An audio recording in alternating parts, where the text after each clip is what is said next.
तो स्टूडेंट ये एमसीक्यूज कराने से पहले मैं इसकी इंपॉर्टेंस जो है वो आपको एक और बार बता दूं कि देखो याद रखना ये पास पेपर वाले एमसीक्यूज हैं, ठीक है। ये यूनिवर्सिटीज़ के टेस्ट में पूछे गए हैं, मुख्तलिफ यूनिवर्सिटीज़ के टेस्ट में।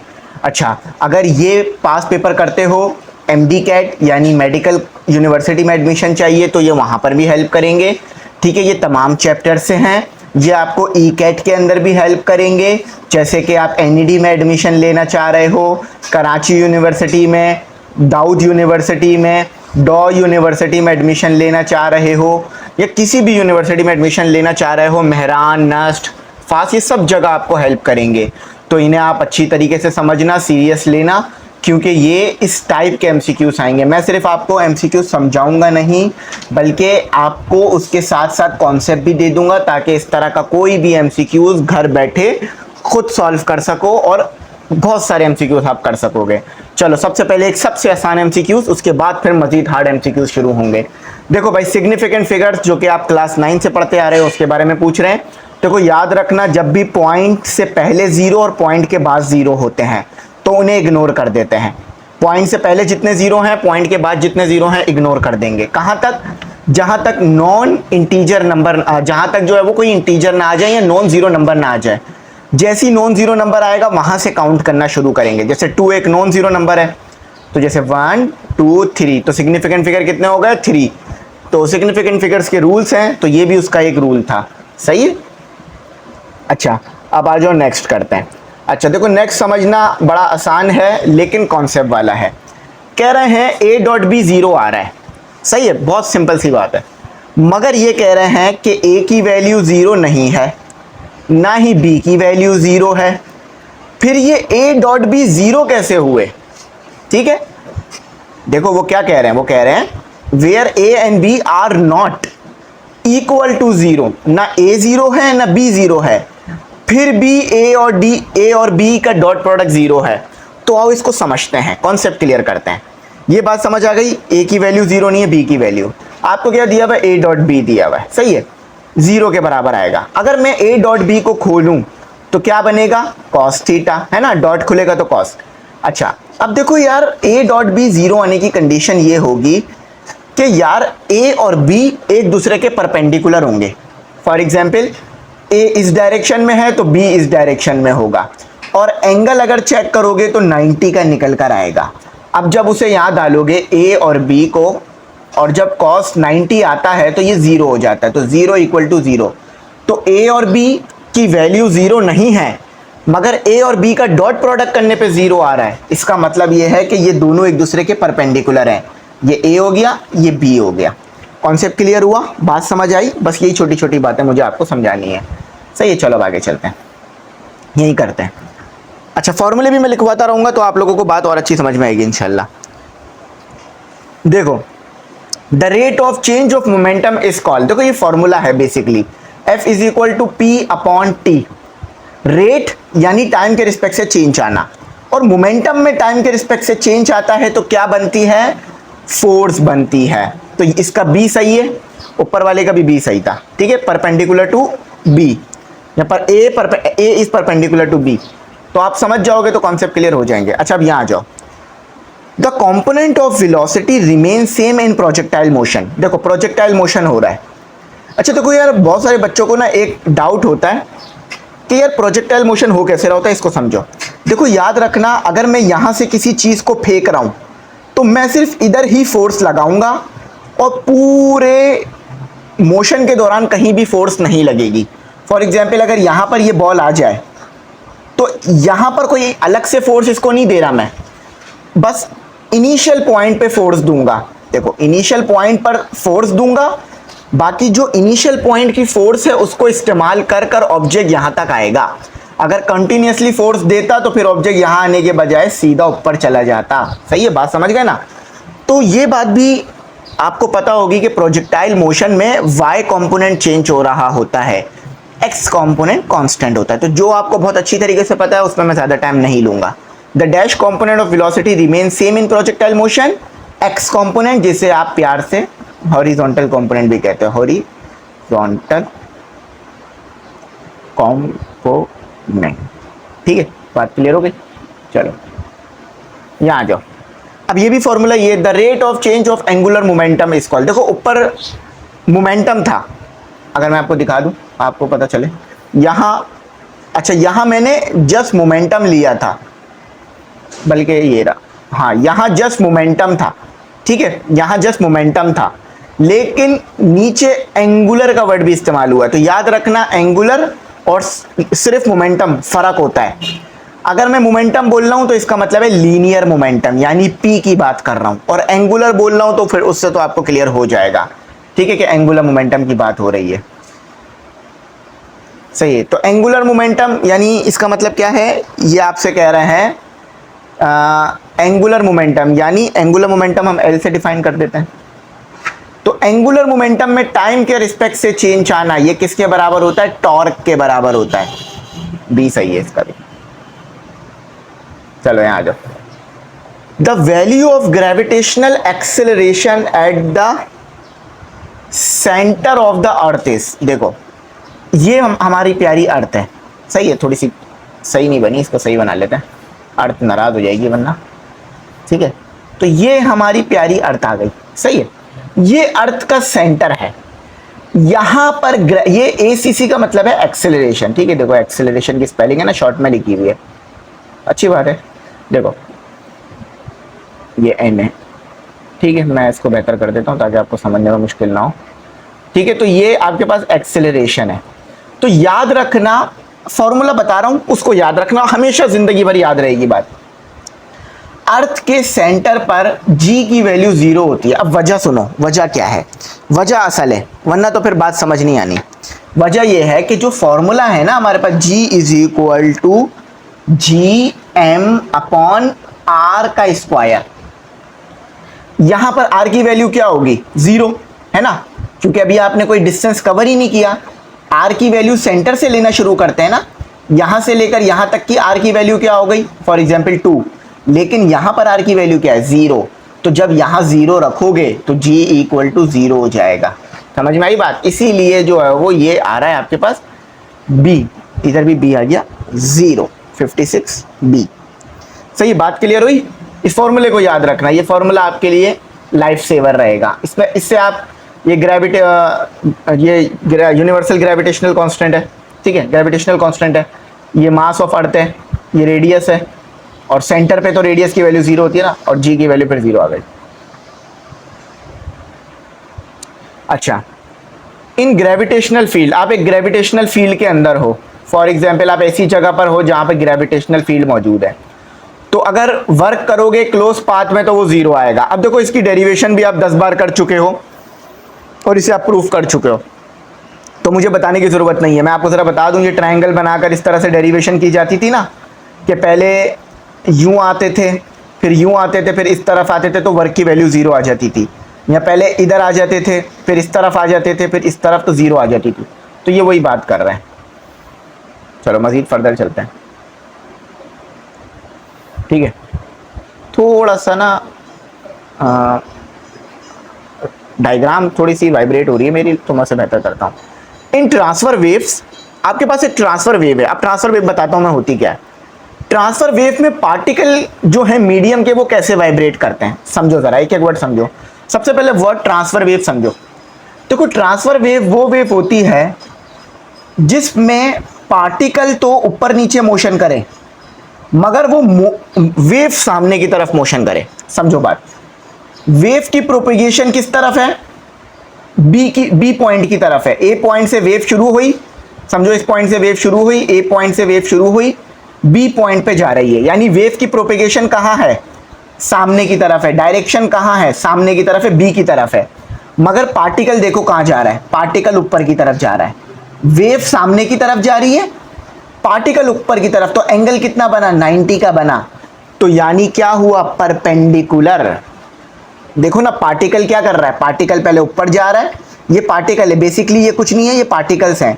पार्टिकल फिर नीचे आ रहे हैं, फिर ऊपर जा रहे हैं, फिर नीचे, लेकिन वेव सामने की तरफ जा रही है, एंगल 90 का नजर आ रहा है। तो परपेंडिकुलर होती है आपके पास पार्टिकल्स, ठीक है। तो पार्टिकल्स जो हैं, वेव के अंदर पार्टिकल्स होते हैं, और मीडियम जो वाइब्रेट कर रहा होता है, यानी मीडियम में पार्टिकल्स मौजूद होते हैं ना, तो उनकी डायरेक्शन परपेंडिकुलर होती है, डायरेक्शन वेव की डायरेक्शन और पार्टिकल की डायरेक्शन। अच्छा, the speed of sound is highest in, अच्छा देखो इस एमसीक्यूज में ना 3 एमसीक्यूज छुपे हुए हैं। कभी कभार आपसे पूछ लेते हैं कि भाई सॉलिड की जो है वो आपके पास हाईएस्ट स्पीड है, मतलब साउंड की जो स्पीड है वो सॉलिड में सबसे ज्यादा आती है। ठीक है, स्पीड की अगर वैल्यू निकालोगे, साउंड की भी कोई स्पीड होती है ना भाई, आप जो 332 पढ़ते हो मीटर पर सेकंड, ये साउंड की स्पीड निकाली जा रही होती है। तो साउंड की स्पीड सबसे ज्यादा आएगी आपके पास सॉलिड में। ये लिक्विड पे लगा दिया मैंने गलती से, सॉलिड है, ठीक है, बोला मैंने सॉलिड है, लगा लिक्विड पे दिया। तो साउंड की स्पीड सॉलिड में सबसे ज्यादा आएगी, ठीक है, सॉलिड में। उसके बाद आएगी लिक्विड में, उसके बाद गैस में। सबसे कम जो स्पीड आती है वो गैस में। तो आपसे कभी कभार ऐसे पूछ लेते हैं कि यार सॉलिड में साउंड की सबसे ज्यादा स्पीड है, तो सबसे कम स्पीड किस में होगी या मिड में स्पीड किस में होगी, ठीक है, तो आप कंफ्यूज नहीं होना इंशाल्लाह। अच्छा, डैश कंक्लूड दैट, किसने ये बात बताई थी कि लाइट एक इलेक्ट्रोमैग्नेटिक वेव है नेचर में? कौन सा साइंटिस्ट था? देखो आपने थॉमस का यंग डबल स्लिट एक्सपेरिमेंट पढ़ा, इसने वेव नेचर को बताया था। न्यूटन के तो आपने क्लासिकल लॉस पढ़े हुए, third law, first law, second law. तो ये मैक्सवेल का काम था, हैगन नहीं। हैगन ने तो वेव थ्योरी, हैगन की तो अपनी एक थ्योरी थी, ठीक है। अच्छा, और न्यूटन ने भी थ्योरी दी थी लाइट के बारे में, वो करपस्कल थ्योरी थी। The formula for magnification of compound microscope, देखो इसमें मैं आपको क्या बताऊं, इसमें तो बस फॉर्मूला ही मांगा है डायरेक्ट, तो फॉर्मूला आपको याद होना चाहिए। देखो फिजिक्स में अगर आपको पूरे नंबर चाहिए, फिजिक्स मैथ केमिस्ट्री फॉर्मूलाज, अगर फॉर्मूलाज पे आपकी पकड़ अच्छी है, आप एमसीक्यूज इजीली निकाल कर आओगे। L/F, ठीक है, D/F +1, this is the formula for compound microscope, ये आप ड्राइव करते आए हो। अच्छा, अब यहां देखो, if mass of the body attach with the spring, चलो देखो सिनेरियो समझो, ये आपका स्प्रिंग हो गया, इसके साथ आपने एक मास अटैच किया हुआ है, वो m है, ठीक है, और ये एक सरफेस पर है। देखो अब डायग्राम साफ हो गई। अच्छा, अब आगे क्या कहते हैं, अब स्प्रिंग कर रहा है executing simple harmonic motion. Simple harmonic motion समझ लो, ये मीन पोजीशन है, मीन से एक्सट्रीम जा रहा है, ये मीन पोजीशन है, और फिर एक्सट्रीम जा रहा है, यानी मोशन ऐसे हो रही है, पहले इधर जा रहा है, फिर इधर आ रहा है, फिर इधर जा रहा है, फिर इधर आ रहा है, इस तरह से मोशन चल रही है।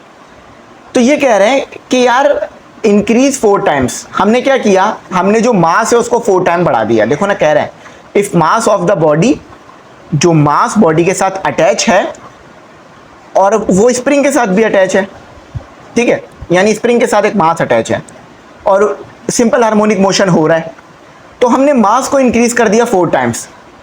तो the time will be, time period क्या होगा ये आपसे मांगा गया है। फॉर्मूला देखो, उससे बात क्लियर होगी, ठीक है।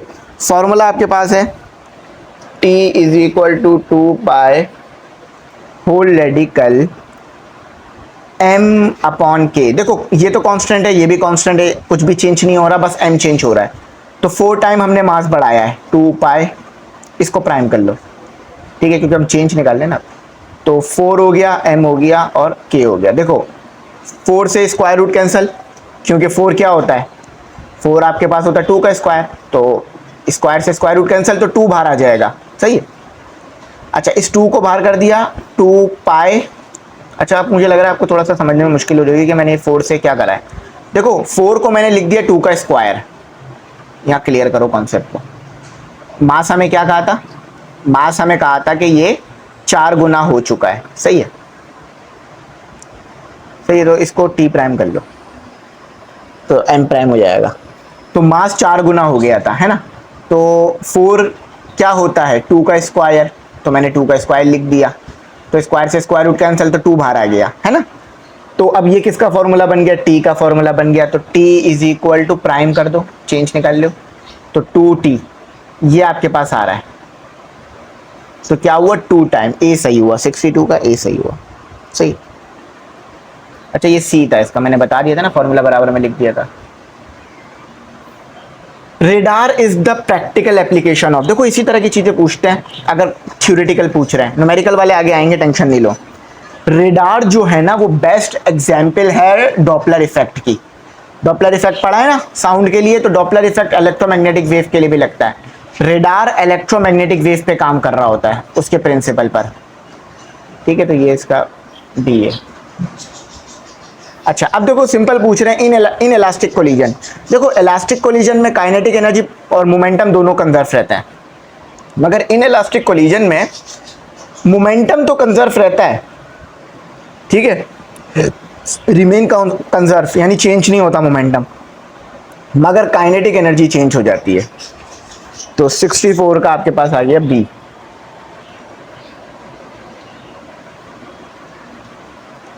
देखो बहुत सारे कॉन्सेप्ट इसमें छुपे हुए हैं, तो अगर आप ये अच्छी तरह से करोगे ना तो बहुत सारे एमसीक्यूज कर लोगे। अच्छा, ये डायरेक्ट समझ लो, इन एंगुलर वेलोसिटी, आपके पास एंगुलर वेलोसिटी है, देखो ये होता है ना formula omega is equal to theta upon T. तो यार इंक्रीज बोथ, एंगुलर वेलोसिटी में भी इंक्रीज आ रहा है, एंगुलर एक्सीलरेशन में भी इंक्रीज आ रहा है, तो इसका मतलब है अपोजिट है। इसको मैं ज़्यादा डिटेल में लेके नहीं जा रहा क्योंकि मुझे इसमें ना एक प्रॉब्लम नजर आ रही है, इसलिए मैं इसको इतना ही रख रहा हूँ। अच्छा चलो इधर समझ लो, ये तो बहुत आसान है। ये कह रहे हैं इफ अल्फा जो है वो आपके पास बराबर है, अल्फा आपके पास बराबर है delta L upon L delta T के, ठीक है, उसके आगे कहते हैं then if the change in length increase 2 time. ये जो आपकी डेल्टा एल है ना, ये 2 टाइम इंक्रीज हो गई है, तो आप वो चेंज हो गई है तो उसे प्राइम लिखना पड़ेगा।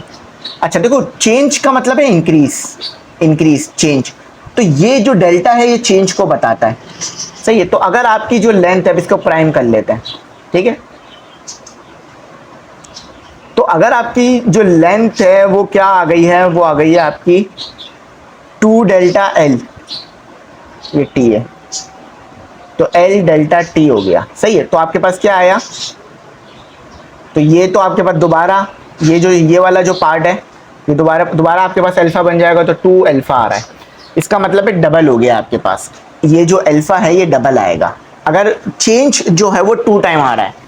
तो ये तरीका याद रखना, इस तरह से बहुत सारे एमसीक्यूज पूछे जाते हैं कि एक चीज को चेंज कर दिया जाता है, दूसरी चीज फिर आपसे मांग रहे होते हैं बाकी चीजें। देखो ये तो सब बच्चों को याद है, the process in which internal energy of the gas does not change. वो कौन सा प्रोसेस है जिसमें यू चेंज नहीं होता, तो वो आइसोथर्मल प्रोसेस होता है, सही है, बहुत फेमस है, सभी बच्चों को याद होगा आई होप। नहीं भी याद तो कोई मसला नहीं है, ठीक है, आप देख सकते हो इसे। The field at the centre of the spherical charge distribution is, देखो इसको समझने से पहले ना एक फॉर्मूला समझो।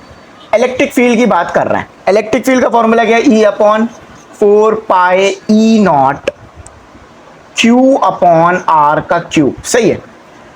दोबारा सेंटर की बात कर रहे हैं, एक स्पेयर है, स्पेरिकल है या स्पेयर है। अब देखो यहां पर तो सर्कल ही बनेगा, लेकिन इसे स्पेयर समझना, हमारी अर्थ स्पेयर है, ठीक है, 3D है, तो यार सेंटर चाहे स्पेयर का हो या सर्कल का हो, वहां पर रेडियस तो 0 होता है, तो इसकी वैल्यू तो 0 हो गई, जब इसकी वैल्यू 0 तो ई भी 0, ठीक है।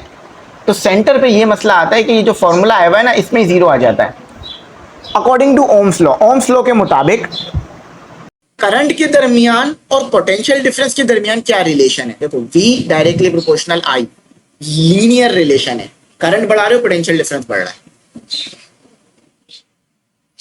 डीसी जनरेटर याद रखना Faraday law of electromagnetic induction के ऊपर काम करता है, मैग्नेटिक फील्ड में चेंज आएगा, इलेक्ट्रिसिटी जनरेट होगी, यानी E is equal to tower B upon tower, ठीक है। ये तो याद रखने वाली बातें, इसे थोड़ा तेजी में करा। अच्छा अब ये समझो, यहां पर ये बड़ा उलझाते हैं और बच्चे उलझ भी जाते हैं, ये अक्सर पूछा जा रहा होता है। सबसे पहले फॉर्मूला लिखो, उसके बाद खुद ही जवाब आ जाएगा। मैं कह रहा हूं ना, फॉर्मूले याद रखो, ट्रांसफॉर्मर के, चीजों के, खुद ही सारे जवाब दे दोगे, ठीक है। ये आपका फॉर्मूला है। अच्छा अब देखो जरा फॉर्मूले के मुताबिक बात सुनो, क्या रहे हैं। आपके पास स्टेप अप ट्रांसफॉर्मर है, चाहे स्टेप अप हो या स्टेप डाउन, फॉर्मूला यही रहेगा, ठीक है। तो आपके पास स्टेप अप ट्रांसफॉर्मर है, उसमें करंट है सेकेंडरी कॉइल में, अच्छा, is dash then the current in primary coil. अच्छा याद रखो, इसको देखो जरा, रिलेशन देखो, मैं रिलेशन में समझाता हूं ताकि आपको हमेशा बात याद रहे। स्टेप अप ट्रांसफॉर्मर में होता क्या है कि आपके पास वोल्टेज बढ़ जाता है, है ना। तो करंट क्या होगा, कम हो जाएगा ना। स्टेप अप ट्रांसफार्मर में स्टेप अप का मतलब क्या है, वोल्टेज को बढ़ाना। तो जब वोल्टेज बढ़ा तो यहां करंट का तो इनवर्स रिलेशन आ गया। तो अगर प्राइमरी कॉइल में करंट ज्यादा था तो सेकेंडरी कॉइल में करंट कम हो जाएगा। देखो यहां देखो, अगर सेकेंडरी कॉइल में करंट कम हुआ है तो इसका मतलब है प्राइमरी में ज्यादा था। स्टेप अप ट्रांसफार्मर ये नहीं करता कि करंट भी बढ़ा दे और वोल्टेज भी बढ़ा दे, ऐसा नहीं करता वो। सही है, वो क्या करता है, अगर वोल्टेज बढ़ाओगे तो वो करंट को कम कर देगा। फॉर्मूले से भी बात समझ आ रही है। स्टेप अप है, वोल्टेज बढ़ा सेकेंडरी कॉइल में तो करंट कम हो गया, लेस हो गया। किसके मुकाबले में लेस हुआ, प्राइमरी कॉइल के मुकाबले में, क्योंकि प्राइमरी कॉइल में तो करंट ज्यादा आ रहा था ना। ठीक है, प्राइमरी कॉइल में करंट ज्यादा आ रहा था। तो ये फॉर्मूला याद रखना, इससे सारी बातें क्लियर हो जाएंगी। और स्टेप डाउन में क्या होगा, वोल्टेज कम हो जाएगा लेकिन करंट बढ़ेगा। अच्छा, यहां पे बच्चे फंस जाते हैं, पता नहीं क्यों फंस जाते हैं।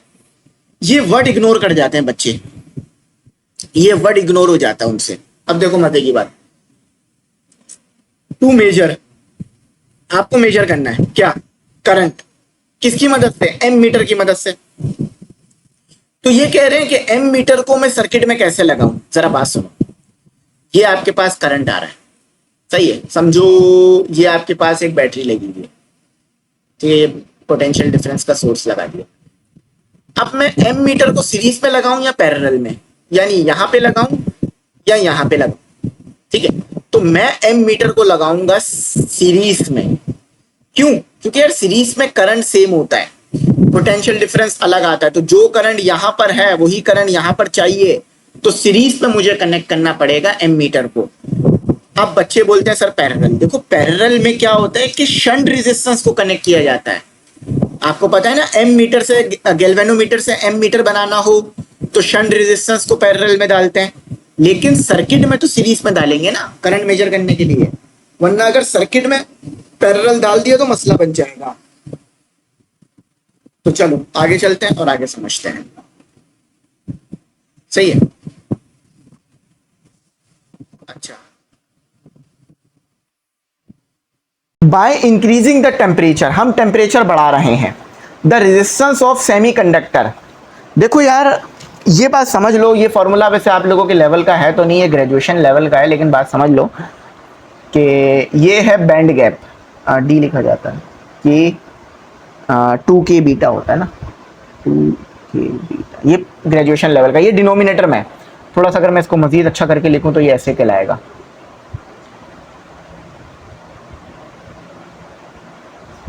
तो देखो यार, अगर आपने टेम्परेचर को बढ़ाया तो रेजिस्टेंस कम हो जाएगी। सही है, याद रखना ये सेमीकंडक्टर की खसूसियत है। कंडक्टर में ऐसा नहीं होता, कंडक्टर में टेम्परेचर के बढ़ने से रेजिस्टेंस बढ़ जाती है, क्योंकि जो वाइब्रेशन होती है एटम्स की वो बढ़ जाती है। लेकिन सेमीकंडक्टर में क्या होता है कि टेम्परेचर के बढ़ने से रेजिस्टेंस कम हो जाती है। अब उसके पीछे की साइंस हम समझ चुके हैं प्रॉपर क्लासेस में, तो वो उसमें आप घबराना मत। अच्छा, Einstein special theory of relativity is applicable only, inertial frame of reference पे एप्लीकेबल होती है सिर्फ। ठीक है, ये आप जस्ट याद रख सकते हो बात, क्योंकि इसमें न्यूटन्स के लॉ लगा रहे होते हैं ना। तो देखो ये हमने कर लिए हैं, आप आंसर इसके देख सकते हो। अच्छा, अब आ जाते हैं हम अपने मजीद फर्दर एमसीक्यूज पे। हमने 100 करने हैं तो मुख्तलिफ जगहों से मैंने ये 100 एमसीक्यूज उठाए। तो अब 26वें से शुरू हो रहे हैं, लेकिन ये हमारा 26वां ही है। सही है, अच्छा अब इसको समझो। अच्छा, यहां पर ना ये वर्ड 5th सेकेंड है, इसका मतलब 5 सेकेंड नहीं है, इसका मतलब है 5वां सेकेंड। समझ रहे हो, देखो जब भी मैं कहता हूं ना 5 सेकेंड, तो इसका मतलब है 1 सेकेंड, 2 सेकेंड, 3 सेकेंड, 4 सेकेंड और 5 सेकेंड, यानी ये सारा टाइम कवर हुआ फिर 5 पर आए। लेकिन जब मैं कहता हूं ना 5th सेकेंड, तो इसका मतलब है डायरेक्ट 5 को देख रहे हो आप, इनको इग्नोर कर रहे हो। इसको याद रखना, ये यहां पर बच्चे थोड़ा कंफ्यूज कर जाते हैं अपने आप को। सही है, तो चलो मैं जरा इसको समझाता हूं। कह रहे हैं आपके पास एक कार है, स्टार्ट होती है रेस्ट से, ये तो पता चल गया कि u0 आ गया, and move with a constant acceleration, acceleration constant है। ठीक है, ड्यूरिंग द फिफ्थ। अब ये 5 सेकेंड नहीं है, 5वां सेकेंड है। 5 सेकेंड का मतलब होता है 1 2 3 4 5, ये 5 सेकेंड हो गए। लेकिन 5वां सेकेंड कहा ना, तो इसका मतलब है जस्ट 5वां सेकेंड देखा है, चौथा तीसरा दूसरा पहला सेकेंड नहीं देखा, तो ये फिफ्थ है, याद रखना। मैं फिर बता रहा हूं, देखो 5 सेकेंड का मतलब क्या है, पहले 1 हुआ, फिर 2 हुआ, फिर 3 हुआ, फिर 4 हुआ, फिर 5 हुआ। लेकिन अगर मैंने फिफ्थ सेकेंड कह दिया, 5वां सेकेंड कह दिया, तो इसका मतलब यह है कि जस्ट 5वें सेकेंड में जो कंडीशन है उसको देख रहे हैं, तीसरे दूसरे चौथे में जो है वो नहीं देखी है। सही है, याद रखना, ये बड़ी इंपॉर्टेंट टर्मिनोलॉजी होती है। एस की वैल्यू है 36, ये लिखी हुई डिस्टेंस।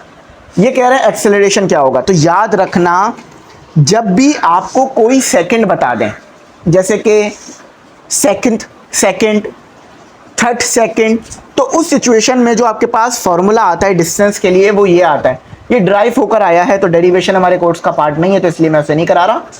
इस फॉर्मूले को याद रखना। ये कब लगेगा, जब भी आपको बोला जाए टीएच में सेकंड कि डैश सेकंड में क्या एक्सेलरेशन है, डैश सेकंड में, टोटल नहीं गिन रहे, जस्ट 5वां सेकंड गिन रहे हैं। तो देखो ये डिस्टेंस इतना है, तो ये 36 हो गया, 5 कर दो इसे, ठीक है। u0 है, मैंने पहले लिख दिया था। a आपको कैलकुलेट करना है, 2 यहीं रहने दो। n की वैल्यू क्या है, क्योंकि फिफ्थ सेकंड का है, तो 2 मल्टीप्लाई बाय 5 माइनस 1। अच्छा जरा कर लो सॉल्व, तो 36 मल्टीप्लाई बाय 2, देखो ये 2 यहाँ क्या हो रहा है, डिवाइड, वहाँ जाके मल्टीप्लाई हो गया, और ये यहाँ पर क्या हो रहा है, मल्टीप्लाई, नीचे आके डिवाइड हो गया। सिंपल कैलकुलेशन है, a आ जाएगा। तो a कितना आ रहा है आपके पास, कैलकुलेट कर लो ऐसे ज़रा कैलकुलेटर की मदद से, ठीक है। मैं ज़रा 1 मिनट इसे कैलकुलेट कर दूं। आई थिंक ये 8 आएगा, लेकिन फिर भी मैं ज़रा वेरिफिकेशन कर दूं ना, ताकि आपको मसला ना हो। मेरा काम ये भी है कि भाई वेरिफिकेशन करके चीज़ों को दूं। तो 36 multiply by 2 divided by 2 multiply 5 minus 1, हाँ 8 आ रहा है, 8 सेकेंड आ रहा है। कैलकुलेट कर लेना, 8 सेकेंड मिलेगा जवाब। ये तो सिंपल आपसे law of conservation of momentum मांग रहे हैं, और इसका पहला ही सही है। Law of conservation of momentum में क्या होता है, if there is no external force, हम कोई भी एक्सटर्नल फोर्स नहीं लेते, सही है, हम तमाम एक्सटर्नल फोर्स को जीरो मान के चलते हैं, तो फिर जो हमारी मोमेंटम होती है वो हमारे पास कंजर्व आने लगती है। तो ये ए सही है। बाकी जो है उसमें एक्सटर्नल फोर्स है, सब पढ़ने का क्या फ़ायदा जब हमें पता है। देखो यार, हमेशा ये बात याद रखना कि अगर आप चाहते हो, आप क्रिकेट खेल रहे हो, आप चाहते हो कि आपका जो है वो 6 लगे, तो कोशिश करो कि बॉल को 45 के एंगल पे मारो, ताकि मैक्सिमम रेंज कवर हो जाए और बॉल बाउंड्री के बाहर चली जाए। तो जब भी आप 45 का एंगल बना के कोई चीज़ फेंकोगे, फॉर एग्जांपल देखो मैंने एंगल बना लिया 70 का एंगल बना लिया, ठीक है, ये एंगल 70 का बन रहा है, तो आप देखोगे कि मेरी चीज़ ऐसे आके गिर जाएगी। मगर अब मैं एंगल बना रहा हूँ 45 का, यूं करके फेंक रहा हूँ किसी चीज़ को, तो देखो मेरी चीज़ ज़्यादा आगे जा रही है ना। आप एक्सपेरिमेंट करके भी देखो। तो अगर आप चाह रहे हो मैक्सिमम रेंज कवर हो, तो किसी भी चीज़ को 45 के एंगल पे थ्रो करो, सही है। ये लिखा हुआ है, वैसे मैंने पढ़ दिया है तो बात समझ आ गई होगी। अब देखो ये वही वाला ऊपर जो आपने एमसीक्यूज पढ़ा ना अभी इससे पहले, ये उसी को बस फॉर्मूले लगा के सॉल्व करके देखना है। अब प्लेयर थ्रो अ बॉल, देखो एक प्लेयर ने बॉल फेंकी, समझ लो कि ये प्लेयर है, ठीक है, ये प्लेयर के हाथ से बॉल गई, और याद रखना हाइट आपको सेम रखनी पड़ेगी, जितनी हाइट बॉल की है उतनी ही हाइट, वरना तो फिर रेंज में फर्क आ सकता है, ठीक है। तो यहां से आपने बॉल फेंकी, 45 का एंगल बना के फेंकी है आपने बॉल, तो मैक्सिमम क्या हो रहा है, मैक्सिमम रेंज कवर हो रही है, डिस्टेंस कवर हो रहा है।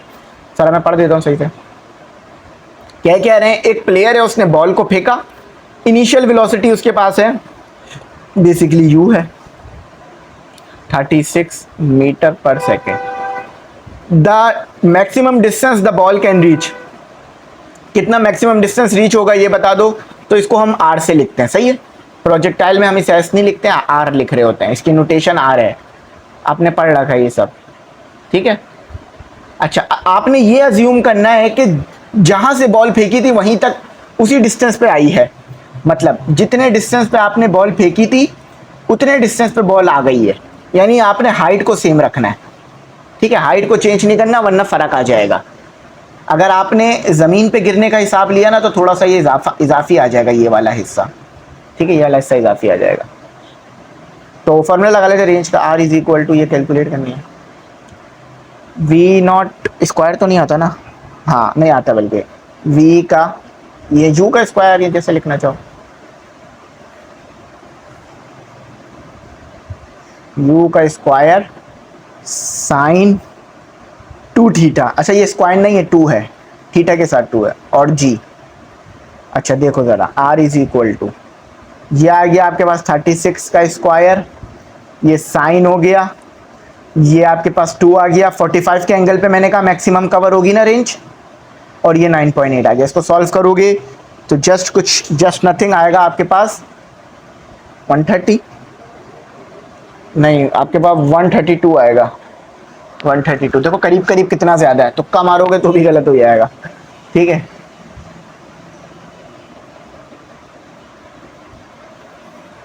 चलो इसे पढ़ते हैं। आर्टिफिशियल सैटेलाइट, आपको पता है ना यार, स्पेस के अंदर नेचुरल सैटेलाइट होती है और आर्टिफिशियल। आर्टिफिशियल कौन सी, जो हमने बनाकर भेजी है, यानी फॉर एग्जांपल ये अर्थ है, अर्थ पे मैंने एक सैटेलाइट बनाई और स्पेस में भेज दी, तो अब ये आर्टिफिशियल आएगी, ठीक है, इसे हम आर्टिफिशियल कहेंगे, यानी इंसान की बनाई हुई है। और जो कुदरती तौर पे मौजूद है जैसे मून, इस तरह और चीज़ें, ये नेचुरल है। तो ये कह रहे हैं द आर्टिफिशियल सैटेलाइट या आर्टिफिशियल ग्रेविटी, आर्टिफिशियल सैटेलाइट में आर्टिफिशियल ग्रेविटी आती है। आर्टिफिशियल ग्रेविटी, अच्छा मैं थोड़ा सा इसे क्लियर कर दूं, देखो यार याद रखना, जो सैटेलाइट होती है ना आर्टिफिशियल सैटेलाइट, उसमें ग्रेविटी नहीं होती क्योंकि वो स्पेस में होती है, मगर हम चाहते हैं कि उसमें ग्रेविटी आए, तो उसमें ग्रेविटी आने के लिए हम क्या करते हैं कि उसमें आर्टिफिशियल ग्रेविटी लेकर आते हैं, यानी वो अर्थ की ग्रेविटी नहीं होती, वो एक कॉन्सेप्ट के ज़रिए से जनरेट, मतलब एक कॉन्सेप्ट के ज़रिए से लाई जाती है। अच्छा वो आर्टिफिशियल ग्रेविटी आती कैसे, यही आपको बताना है। Artificial gravity can be supply by which of the following veg, बस वही पूछ रहे हैं कि आर्टिफिशियल ग्रेविटी कैसे आती है। तो जो स्पेस क्राफ्ट है उसको हम उसी के एक्सेस पे रोटेट कराते हैं। फॉर एग्जांपल देखो ये स्पेस क्राफ्ट है, समझ लो, इसको हम इसी के एक्सेस पे रोटेट करा देते हैं, जिसकी वजह से उसमें ग्रेविटी आ जाती है। अगर आपने शायद कभी फिल्में वगैरह देखी हो तो उसमें ये चीज़ होती है। अच्छा ये बहुत आसान है, कह रहे हैं कि एक 70 kg का आदमी है, mass is equal to 70 kg, वो हिल पे चढ़ रहा है और हाइट क्या दी हुई है 3 मीटर की, टाइम क्या दिया हुआ है 2 सेकंड का। तो वो पूछ रहे हैं पावर क्या होगी, एवरेज पावर आउटपुट क्या होगी। पावर का फॉर्मूला देखो याद रखना, आपके पास होता है W/T, ये बेसिक है। अगर कोई इंसान हाइट पे चढ़ रहा है तो एनर्जी कौन सी होगी, पोटेंशियल, है ना, तो ये पोटेंशियल एनर्जी आ गई। अच्छा पोटेंशियल एनर्जी तो आ गई, लेकिन mgh पोटेंशियल एनर्जी का फॉर्मूला, अब देखो सब कुछ आपके पास है, 70, 9.8, हाइट कितनी थी 3 divided by 2, the answer is calculation. इसको कैलकुलेट करना पड़ेगा मुझे, साइंटिफिक कैलकुलेटर अलाउ होता है तो इतना कोई मसला नहीं है, ई कैट के अंदर कह रहा हूँ, ठीक है। बाकी जो एमडी कैट वाले हैं वो तो इसको सॉल्व कर ही लेंगे, मेथड जो उन्होंने सीख रखे हैं। अच्छा 10 रख के करना, शायद 9.8 से थोड़ा फ़र्क आ जाए, तो ए आ रहा है, 9.8 नहीं रखना, इसे 10 रख लेना, वरना आंसर थोड़ा सा कम आएगा आपका, सही है। अच्छा टॉर्क कब ज़्यादा होगा, तो यार फॉर्मूला लिखो, खुद ही समझ लो, R×F, तो जब मूवमेंट आर्म ज़्यादा होगा फोर्स ज़्यादा होगी, सिंपल है, डी कह रहे हैं। Example of spin motion is are, अच्छा इनमें से कौन सी एग्जाम्पल है स्पिन मोशन की, देखो यार the daily rotation of earth, ये तो स्पिन मोशन है। यार ये जंप जो करता है ना एक पैराट्रूपर, यार देखो पैराट्रूपर ये एक हेलीकॉप्टर है, समझ लो ये एक हेलीकॉप्टर है, ठीक है, थोड़ा सा सस्ता वाला हेलीकॉप्टर है हमारे पास, ठीक है, ये एक हेलीकॉप्टर आ गया आपका। इस हेलीकॉप्टर से अगर कोई पैराट्रूपर कूदता है तो वो भी स्पिन मोशन कर रहा होता है, तो ये ई इसका सही है, ए और बी सही। अच्छा sum of kinetic energy and potential energy always constant, किस कंडीशन में काइनेटिक एनर्जी और पोटेंशियल एनर्जी हमेशा बराबर आएगी, जब आप कोई भी फ्रिक्शन फोर्स नहीं लो, सही है, तो मैं आसान डायरेक्ट बता रहा हूं ताकि आपको बात समझ में आए। There is no force of friction involve. अगर फ्रिक्शन आ गई तो फिर एनर्जी में फर्क आ जाएगा, जो एनर्जी का लॉस होगा तो फिर काइनेटिक पोटेंशियल एनर्जी का सम सेम नहीं आएगा, फर्क आएगा। फॉर एग्जाम्पल देखो, अभी फ्रिक्शन 0 है तो काइनेटिक एनर्जी और पोटेंशियल एनर्जी का सम करोगे ना वो सेम आ जाएगा, सही है। लेकिन अगर फ्रिक्शन आ गई तो फिर जो है वो कुछ एनर्जी फ्रिक्शन को ओवरकम करने में भी लॉस हो जाएगी, तो अब सेम नहीं आएगा, बार बार चेंज आएगा। अब हर बार सेम नहीं आएगा, फ्रिक्शन का लॉस आता रहेगा। करके देख लेना, एक्सपेरिमेंट पता चल जाएगा। 35 करते हैं, ये बहुत आसान है। हुक लॉ लगाना है, F is equal to minus K x. अब आपको डायरेक्ट ही समझ में आ जाएगा, इसलिए मैंने लिख दिया डायरेक्ट। वैसे तो पहले पढ़ के लिखना चाहिए था ना। द ब्लॉक विद अ मास, एक ब्लॉक है जिसका मास है आपके पास 0.1, नोट कर लो, m is equal to 0.1 kg। Is attach to spring, और वो स्प्रिंग से अटैच है, and place on a horizontal frictionless table, और वो एक टेबल पे रखा हुआ है। अच्छा, स्प्रिंग इज, देखो मैंने पीछे डायग्राम बनाई थी ना, याद है ना, भूले तो नहीं। ये आपका मास हो गया, ये स्प्रिंग इसके साथ अटैच हो गया, और ये इस पे फोर्स लग रही है, ठीक है। अच्छा, तो कितना आपने स्ट्रेच किया, आपने स्प्रिंग को खींचकर यहाँ पर ले आए, तो जब आप लेकर आए तो 20 सेंटीमीटर आपने खींच दिया। अब सेंटीमीटर में नहीं रख सकते आप, इसे मीटर में रखो, और ये x है, ये हुक लॉ में ये स्ट्रेच को बताता है, एक्सटेंशन को बताता है। तो 20 सेंटीमीटर 100, एक से एक कैंसिल, तो x is equal to 0.2 metre. Minus k की वैल्यू क्या है, ये तो निकालनी है, ठीक है। और x की वैल्यू क्या है 0.2, और f की वैल्यू 5 है, तो 5 डिवाइडेड बाई 0.2, तो k की वैल्यू, अब ये माइनस हटा दो क्योंकि ये रीस्टोरिंग फोर्स को बताता है। तो आपके पास आई थिंक इसको जो सॉल्व करने के बाद आंसर निकल कर आएगा वो करना ही पड़ेगा मुझे दोबारा से। देखो मैंने खुद भी ई कैट किया है तो इसीलिए मैं कैलकुलेटर की मदद से कर लेता हूँ, मगर एम डी कैट वाले इसको कैलकुलेटर से ना करें, वैसे करें। ये बी इसका, ये एफ नहीं है, बी है, सही है। आगे आंसर की में भी बी लिखा हुआ है। अच्छा देखो यार, ये बात तो आपको पता है ना कि अगर आपके पास दो वेव्स आपस में मिल रही हैं, देखो ये लिखा हुआ है, if the resultant intensity, resultant intensity कब बनती है, फॉर एग्जांपल समझो ये एक वेव है और इसी के साथ दूसरी वेव आ गई, ठीक है, ये तो इन दोनों को मिलाकर एक रिजल्टेंट इंटेंसिटी बनती है। देखो इंटरफेरेंस हो रहा है, तो वो कौन सा इंटरफेरेंस है जिसमें इंटेंसिटी 0 आएगी। देखो लिखा हुआ है, if the resultant intensity of a interfering waves, यानी इंटरफेयरिंग का मतलब दो वेव्स आपस में मिल रही हैं, इंटेंसिटी 0 आ रही है या तो कम आ रही है, चलो 0 नहीं आ रही, फॉर एग्जाम्पल कम हो गई इंटेंसिटी या 0 हो गई, तो वो कब होगा, जब डिस्ट्रक्टिव इंटरफेरेंस हो रहा होगा, एक दूसरे को वेव्स कैंसल आउट कर रही होंगी। द स्मॉलर द डिस्टेंस, अच्छा ये तो बड़ा आसान है लेकिन मैं बता देता हूँ। देखो एक ऑब्जेक्ट आपके पास यहाँ रखा हुआ है और आप अपनी आंख से उसे देख रहे हो, सही है, तो आपके पास एंगल ये बना, ठीक है, एंगल ये बना। अब मैं अगर ऑब्जेक्ट को मजीद करीब ले आऊं तो आप एंगल देख रहे हो ज्यादा बन रहा है आपकी आंख पर, है ना, लेकिन इस तरह से बात समझ नहीं आएगी, मैं फॉर्मूला लिखता हूं, बात समझ आ जाएगी। तो फॉर्मूला क्या है, थीटा इज, ये एच है, ये एच है, ये एंगल है, और यहां से लेके यहां तक ये डिस्टेंस है, तो एच अपॉन डी। तो अगर आपने डिस्टेंस को कम किया तो एंगल बढ़ जाएगा आंख और चीज के दरमियान, सही है, और चीजें क्लियर नजर आने लगेंगी। अच्छा ये बहुत आसान है, बच्चे ना इसमें पता क्या करते हैं, इसे इग्नोर कर देते हैं, इसे इग्नोर नहीं करना। First law of thermodynamic, the system absorb, system ने अब्जॉर्ब की, सिस्टम अब्जॉर्ब यानी सिस्टम को मिली, जो मिली है वही अब्जॉर्ब कराएगा ना, 2000 जाउल उसको एनर्जी मिली। अच्छा और वर्क कितना हुआ, and deliver 1200 joule of work. अच्छा 2000 में से 1200 जो है वो वर्क में इस्तेमाल हो गई आपकी एनर्जी। तो अब पूछ रहे हैं और 200 जाउल लूज हो गई, यानी ये लॉस, एल लगा लो, इसको लॉस कह लो। अब ये पूछ रहे हैं कि यार हीट बाय कंडक्ट, अच्छा हीट लूज कहाँ हो रही है, conducting to the atmosphere, oh sorry conduction to the atmosphere. जो लॉस हो रहा है ना वो एटमॉस्फेयर में हो रहा है, यानी एनर्जी एटमॉस्फेयर में ज़ाया हो रही है। पूछ रहे हैं the change in the internal energy क्या होगा। मैं थोड़ा सा इसका सिनेरियो आपको बता देता हूं ताकि बात समझ आ जाएगी। यार देखो, आपने अपने सिस्टम को ना 2000 जाउल एनर्जी दी, उसमें से 1200 जाउल यूज हो गई वर्क में, 200 जाउल ज्यादा जाया हो गई, तो इंटरनल एनर्जी कितनी हुई? 2000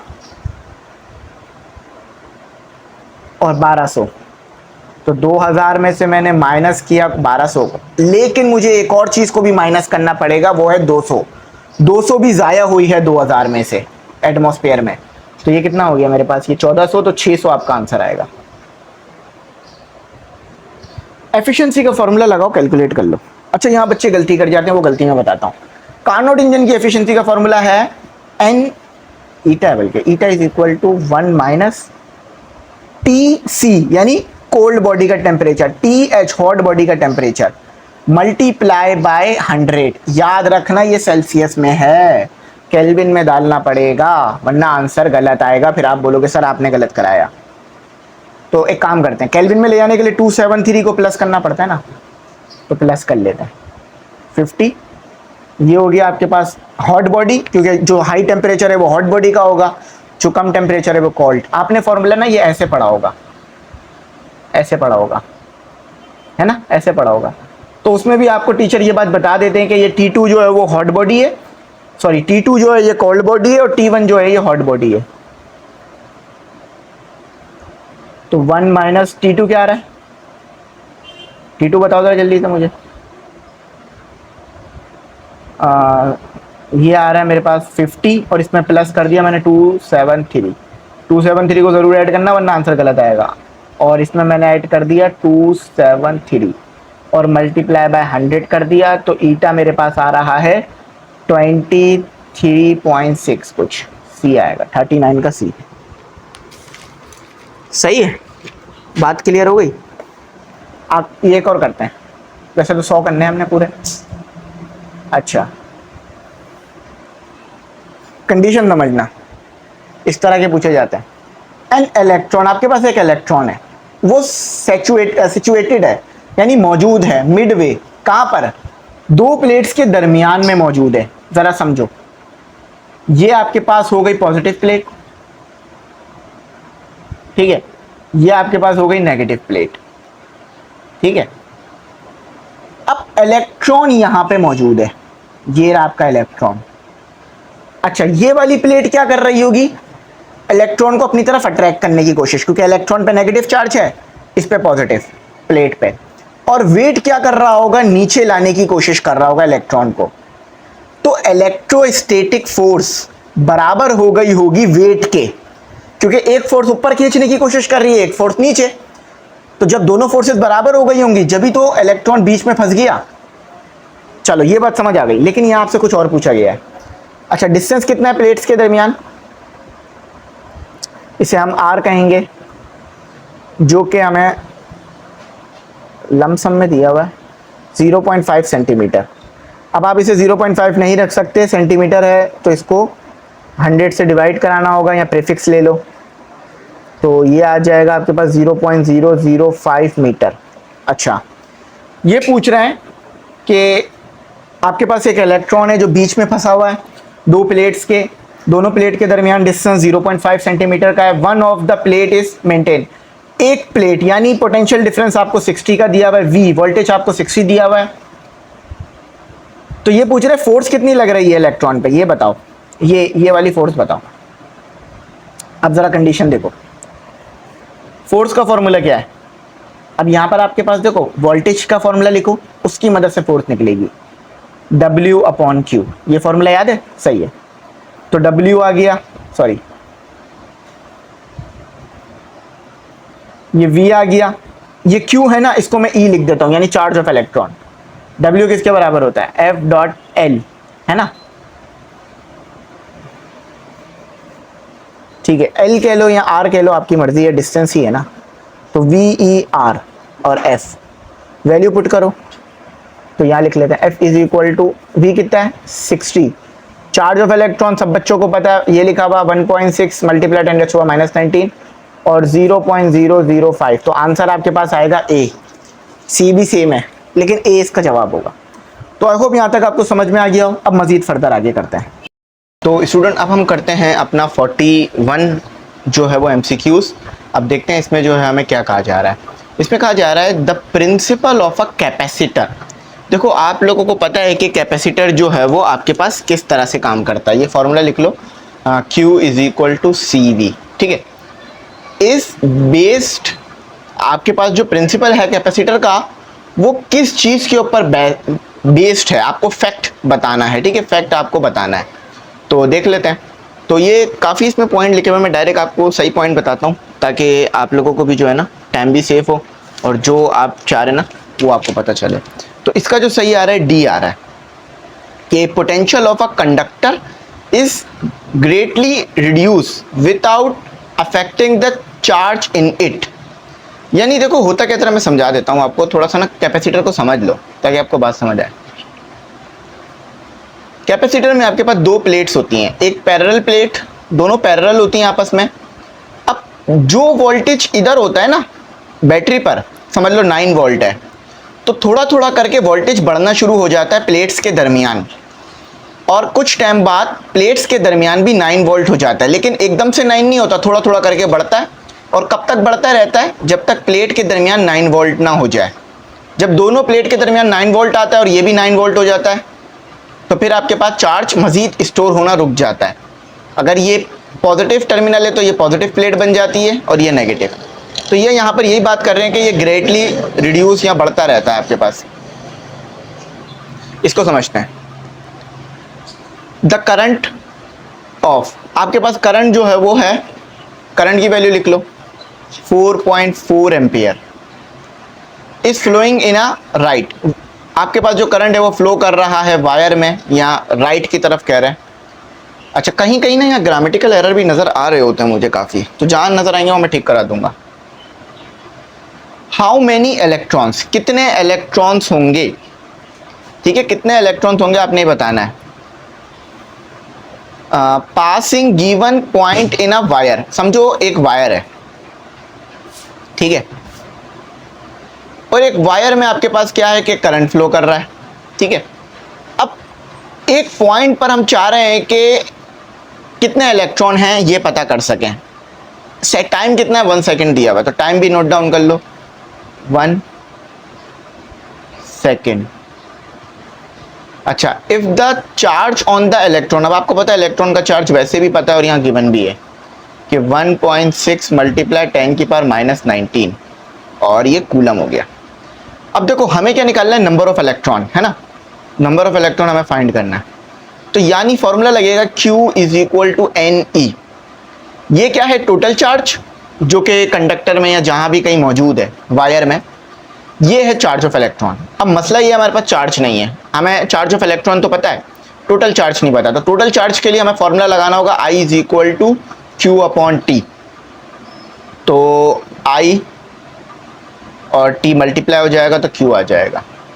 अच्छा I क्या है? 4.4 और T तो 1 है ना, देखो 1 लिखा हुआ है ना, तो Q तो आपका जस्ट 4.4 आ गया। ये आपका चार्ज ही है तो इसे कूलम ही लिखो। अच्छा अब आपको क्या निकालना है? N। तो N = इस फॉर्मूले को यूज करो, इस फॉर्मूले को डिवाइड कर दो Q से E को, तो N = तो Q क्या था? 4.4 और E क्या है? 1.6 मल्टीप्लाई 10⁻⁻19। तो स्मॉल n क्या आया? 4.4 divided by 1.6 exponent -19। The answer is 2.72 multiply 10⁻19। तो टोटल नंबर ऑफ इलेक्ट्रॉन्स जो आ रहे हैं वो आ रहे हैं आपके पास बी इसका करेक्ट आंसर है 42 का, पहले का डी दूसरे का बी। अच्छा अब ये भी करते हैं। आपके पास एक इलेक्ट्रिक केटल है, मतलब बिजली से चलने वाली एक ऐसी केटल जो कि पानी गर्म वगैरह करेगी। अच्छा अब इसमें जो आपके पास पावर आ रही है वो कितनी आ रही है, इस केटल को पावर जो मिल रही है इलेक्ट्रिक पावर 1500 वॉट। अच्छा, rating boiling a certain quantity of water, पानी को बॉईल कर रही है, 5 मिनट जो है इसे लगे बॉइलिंग करने में और पावर इसकी इतनी है, तो टाइम इसका कितना आ रहा है 5। अब देखो 5 मिनट तो आप नहीं रख सकते, सेकंड रखना होता ऑब्वियस है, तो 5 मल्टीप्लाई बाय जस्ट 60। अब आपने ये रखना होगा, ये सेकंड में आ जाएगा। The heat which is generate, कितना हीट जनरेट किया 5 मिनट में अगर पावर इतनी आ रही है तो फॉर्मूला होगा W is equal to P is equal to W upon T। देखो हम सबको पता है कि W भी वर्क है, वर्क का यूनिट होता है जाउल, एनर्जी भी जो है वो आपके पास यूनिट जाउल होता है, तो यानी वर्क और हीट सेम चीज़ है, ठीक है, इसमें आपको कंफ्यूजन नहीं है। तो W is equal to H आ गया W की जगह, PT is equal to H। What is the value of P 1500, what is the value of T 6T multiply by 5 the value of H। तो calculate जब आप करोगे तो 1500 को जब मल्टीप्लाई कराओगे 60 से और 5 से तो आएगा आपके पास, वैसे तो मेरे कैलकुलेटर में अगर आ रहा है तो 4.5 मल्टीप्लाई 10⁵ आ रहा है। अब एक ज़ीरो को अगर या पॉइंट को यहाँ शिफ्ट कर दोगे तो ये 45 मल्टीप्लाई 10⁴ हो जाएगा, ये पॉइंट नहीं है, ठीक है, मैंने पॉइंट नहीं लगाया है, ठीक है 45। तो सही जवाब आ रहा है आपका। अब देखो अगर कोई बच्चा 48 लगा दे तो ज़्यादा तो ये दूर दूर नहीं है, लेकिन सही जवाब 45 आ रहा है। सही कैलकुलेशन करोगे तो खुद ही जवाब नज़र आ जाएगा। वो कौन सी फोर्स है, सही है, एक मिनट, हमने कौन सा जवाब लगाया, ए लगाया ना, हाँ सही है। वो कौन सी फोर्स है, the force which is experience in a magnetic field. Magnetic field में जब हम फोर्स को एक्सपीरियंस करते हैं, मतलब आपको पता है ना यार, मैग्नेटिक फील्ड में आपको फोर्स एक्सपीरियंस होती है। फॉर एग्जांपल आपके पास मैग्नेटिक फील्ड है, नॉर्थ से साउथ की तरफ है, अब इसमें आप कोई इलेक्ट्रॉन ले आओ, ठीक है, तो आपका जो इस तरह बना लो मैग्नेटिक फील्ड को ना, इस तरह बना लो, इन्वर्ट का मतलब क्या है कि मैंने इस तरफ लगाया हुआ नॉर्थ पोल और अंदर की तरफ लगाया हुआ साउथ पोल। तो जब आप इलेक्ट्रॉन लाओगे तो आपको पता है इलेक्ट्रॉन की मोशन के बारे में। अच्छा, तो ये जो इलेक्ट्रॉन की मोशन है ये किस किस चीज़ पे डिपेंड कर रही है, देखो एक तो ये मैग्नेटिक फील्ड पे डिपेंड कर रही है। डायरेक्शन मुझे आप कमेंट में बताना कि क्या होगी डायरेक्शन इलेक्ट्रॉन, ठीक है, आई होप आप लोगों को याद होगा।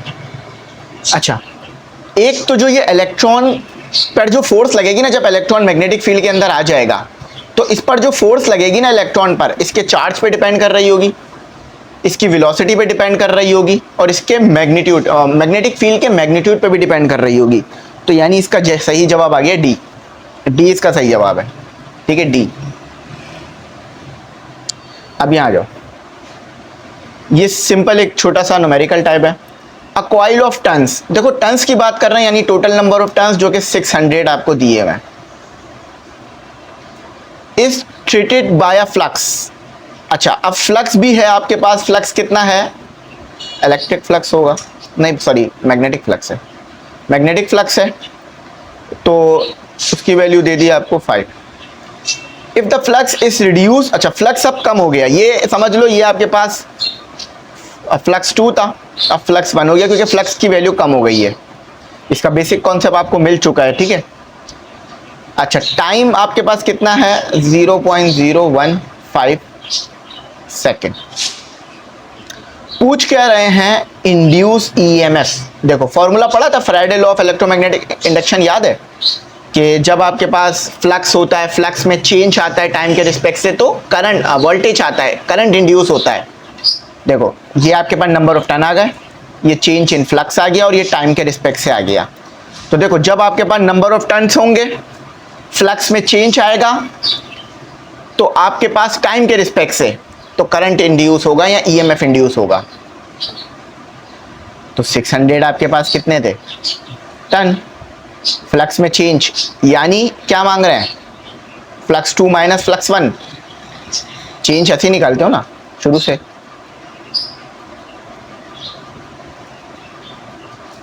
डिवाइडेड बाई टी, टी कितना है 0.015, तो ये आपके पास वैल्यू आ जाएगी, जो कि अगर आप कैलकुलेट करो तो कुछ 2 आएगी आपके पास। सी इसका सही जवाब है। सही है, नहीं सी नहीं है, 50, एक मिनट को, हाँ सी सही जवाब है। मैं पॉजिटिव नेगेटिव देख रहा था तो सी सही जवाब है। अच्छा यार एक और चीज़ है कि इसमें ना नेगेटिव का साइन भी होता है यहाँ पर, तो अगर नेगेटिव का साइन भी होता है तो फिर तो सी इसका सही जवाब नहीं होना चाहिए, इसका सही जवाब होना चाहिए ए। तो इसका सही जवाब होना चाहिए ए, क्योंकि देखो जो भी इंड्यूस ईएमएफ आएगा वो अपोज करेगा आपकी, लेकिन बुक में ना इसको सही सी करके दिया हुआ है, लेकिन इसका सही बी होना चाहिए क्योंकि इस फॉर्मूले में ना नेगेटिव का साइन भी आता है, यहाँ नेगेटिव का साइन भी आता है। आप लोगों को याद होगा ये formula. Which of the following work on the principle of, अच्छा इनमें से कौन सी चीज व्हीट स्टोन ब्रिज पे काम करती है? तो यार ये सारे के सारे ही जो है, व्हीट स्टोन ब्रिज क्यों बनाया गया था? रेजिस्टेंस की वैल्यू पता करने के लिए। अब ये सारे के सारे इक्विपमेंट, ये सारे के सारे जो हैं वो meters, slide wire bridge, meter bridge, post box office bridge, ये सब के सब रेजिस्टेंस मेजर करने के लिए यूज होते हैं, तो ये डी इसका सही है।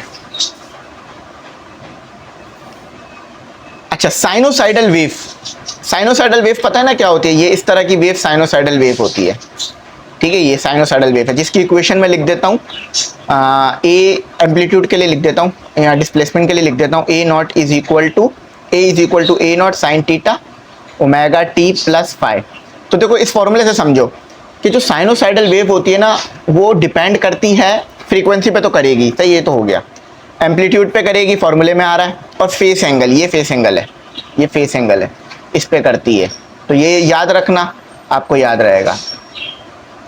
एक चैप्टर आप ऐसा पढ़ लो कि जिसके बारे में आपको सब कुछ आता है, बाकी सारे चैप्टर छोड़ दो तो भी आप पास नहीं हो सकते, क्योंकि हर चैप्टर से एमसीक्यूज आ रहा है।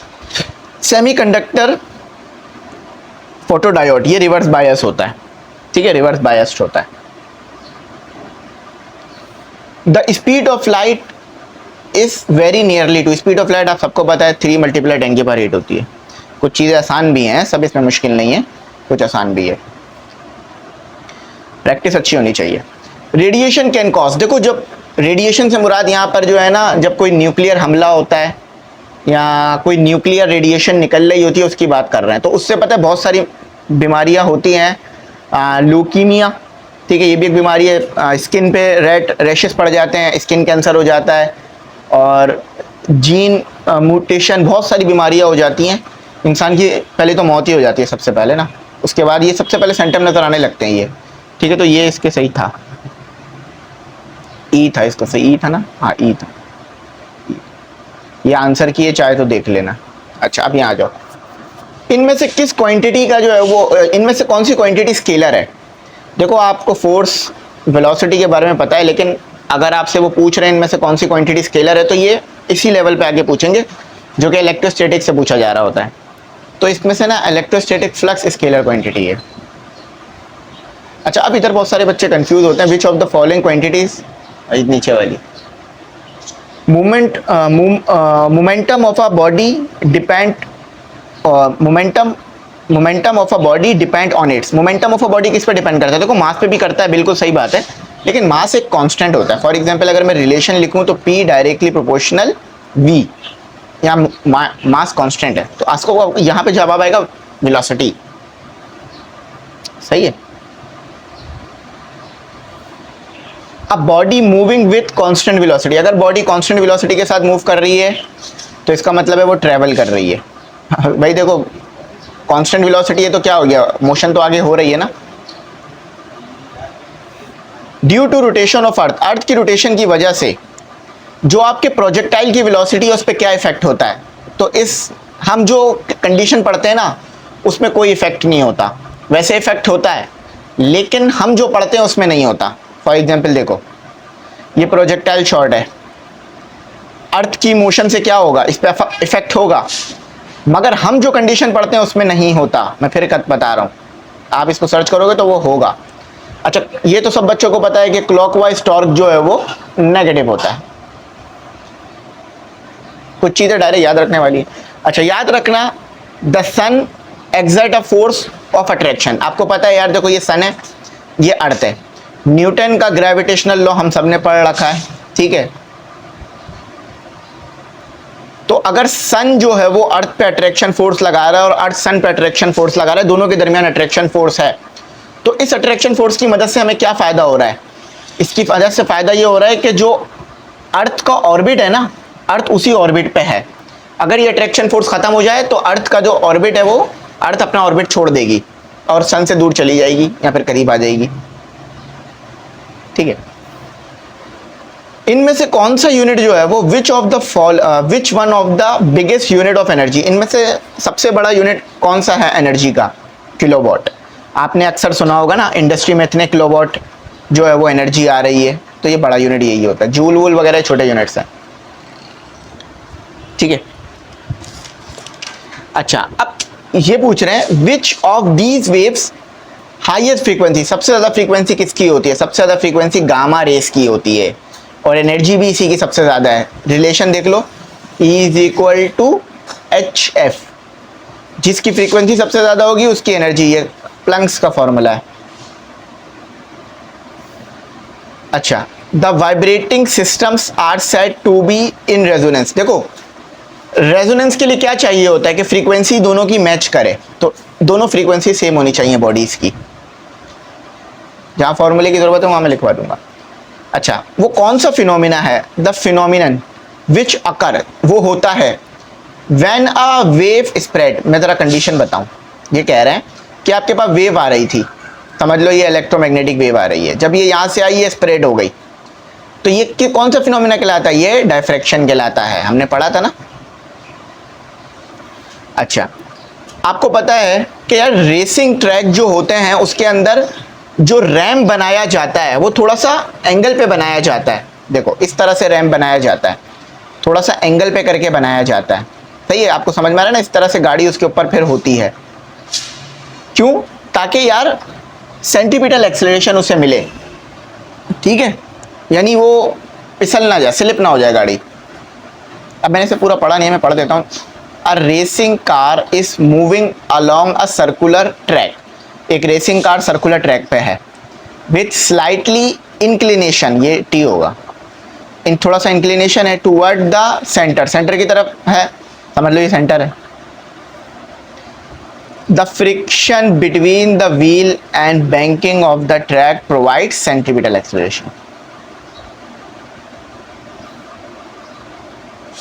एक्सपेंशन ड्यूरिंग हीटिंग, एक्सपेंशन हो रही है हीट करने से। देखो यार, जब भी आप किसी चीज को हीट करते हो ना, डेंसिटी कम हो जाती है। कैसे?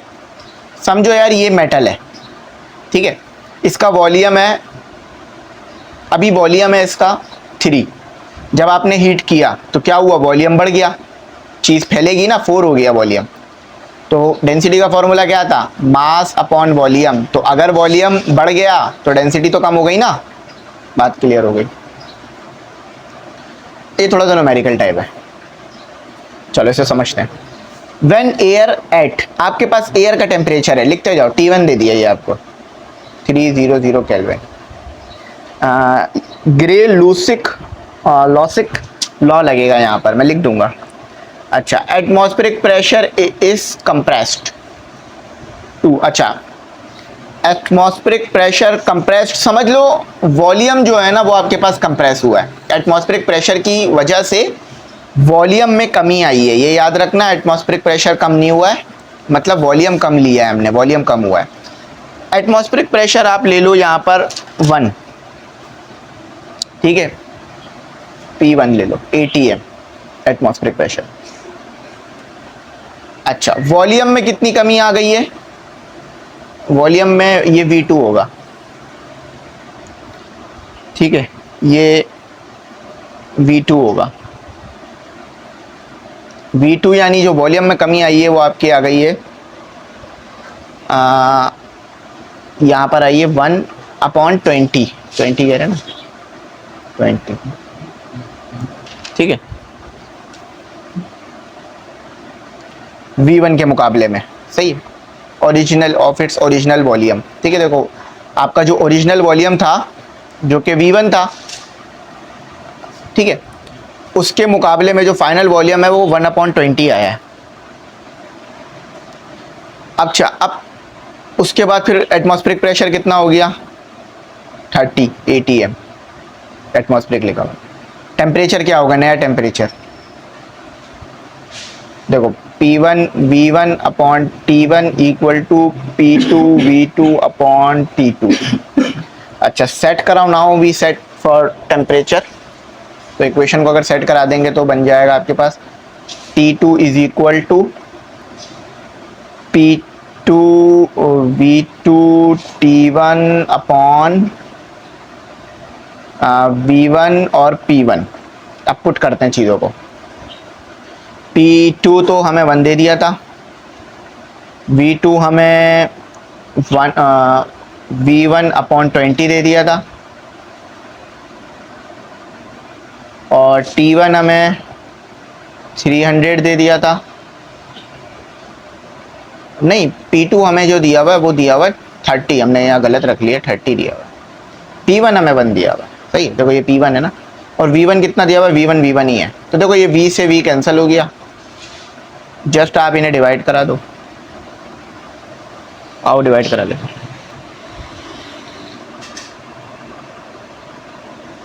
तो 30 multiply 300 divided by 20, answer is 450 kelvin. करके देख लो, बात समझ आ गई होगी आपको। डाइलेक्ट्रिक कांस्टेंट के लाने से, फॉर्मूला लिखो, उससे बात समझ आ जाएगी। जब भी आप डाइलेक्ट्रिक कांस्टेंट लाते हो ना, ये डाइलेक्ट्रिक कांस्टेंट होता है आपका, जिसे आप परमिटिविटी कह रहे होते ना, ये डाइलेक्ट्रिक कांस्टेंट होता है। डाइलेक्ट्रिक, एक मिनट, ये डाइलेक्ट्रिक है आपका, डाइलेक्ट्रिक कांस्टेंट। ठीक है, क्या समझ में आ रहा है इसको देख के? किसको देख के ये समझ में आ रहा है कि अगर मैं डाइलेक्ट्रिक कांस्टेंट डाल रहा हूं तो मेरी कैपेसिटेंस बढ़ रही है। पूरा फॉर्मूला लिख देता हूं, A/D, ये आपको याद होगा। फॉर्मूले याद हैं तो हजारों MCQs खुद हो जाएंगे, फॉर्मूले याद नहीं है, नहीं होगा। The law which see date, ये कौन सा लॉ है जो ये बात कहता है, जो करंट फ्लो कर रहा है in such a direction as to oppose the change which is given to rise it. ये कौन सा लॉ था? देखो स्टेटमेंट पढ़ने से तो बात समझ आ गई, लेकिन मैं थोड़ा सा आसान करता हूँ।